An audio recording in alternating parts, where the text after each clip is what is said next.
बाबर से लेकर ब्रिटेन की महारानी एलिजाबेथ द्वितीय तक कहानी उस कोहिनूर हीरे की जो भारत का है। भारत के पास से कोहिनूर हीरा ब्रिटेन की महारानी क्वीन एलिजाबेथ द्वितीय के ताज तक कैसे पहुंचा और समय समय पर चर्चा में आने वाले कोहिनूर में क्या ऐसा खास है, आइए जानते हैं इस वीडियो में।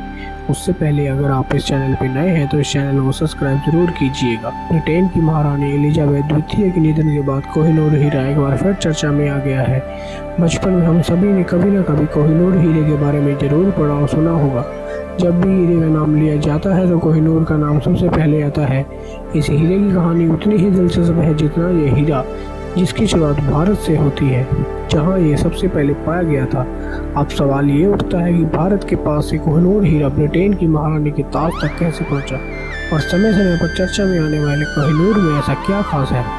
कोहिनूर हीरा लगभग 800 साल पहले भारत के आंध्र प्रदेश राज्य के गुंटूर जिले में स्थित गोलकुंडा की खदानों में मिला था। यह दुनिया के सबसे बड़े हीरों में से एक है।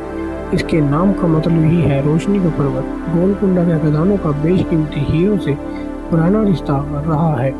कोहिनूर का अर्थ भले ही रोशनी का पर्वत हो, लेकिन इस बेशकीमती हीरे की वजह से कई राजाओं की सल्तनत तहस नहस हो गई। मान्यता के आधार पर कोहिनूर को शापित भी बताया जाता है। शापित होने की बात 13वीं सदी से चली आ रही है। दरअसल कहा जाता है कि कोहिनूर हीरा शापित है। शापित इसलिए क्योंकि इससे इतिहास को देखें तो हीरे की चमक के आगे कितने ही राजाओं ने अपनी जान गंवाई है। सबसे पहले इस हीरे का जिक्र 1304 के किया गया था। तब यह मालवा के राजा महलाक देव की संपत्ति में शामिल था। इसके बाद इस हीरे का जिक्र बाबरनामा में किया गया है। बाबर की जीवनी में कहा गया है कि यह हीरा ग्वालियर के राजा विक्रमजीत सिंह के पास था। उन्होंने पानीपत के युद्ध के दौरान इसे अपनी सारी संपत्ति के साथ आगरा के किले में रखवा दिया था। जिसके बाद बाबर ने युद्ध जीतने के बाद उस किले पर भी अपना कब्जा जमा लिया और इस हीरे को भी अपना बना लिया। उस वक्त उस बेशकीमती हीरे का नाम बाबर हीरा रखा गया। मुगलों के पास इस हीरे को 1738 में ईरानी शासक ने लूट लिया, जिसके बाद ईरानी शासक नादिर शाह ने इसका नाम कोहिनूर रखा। नादिर शाह इस हीरे को अपने साथ ले गया और 1747 में नादिर शाह की हत्या कर दी गई।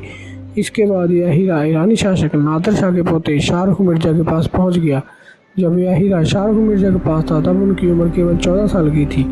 वह वक्त नादिर शाह के सेनापति अहमद शाह अब्दाली ने शाहरुख मिर्जा की काफ़ी मदद की थी, जिससे उसने खुश होकर वह हीरा उस अब्दाली को तोहफे के रूप में सौंप दिया था।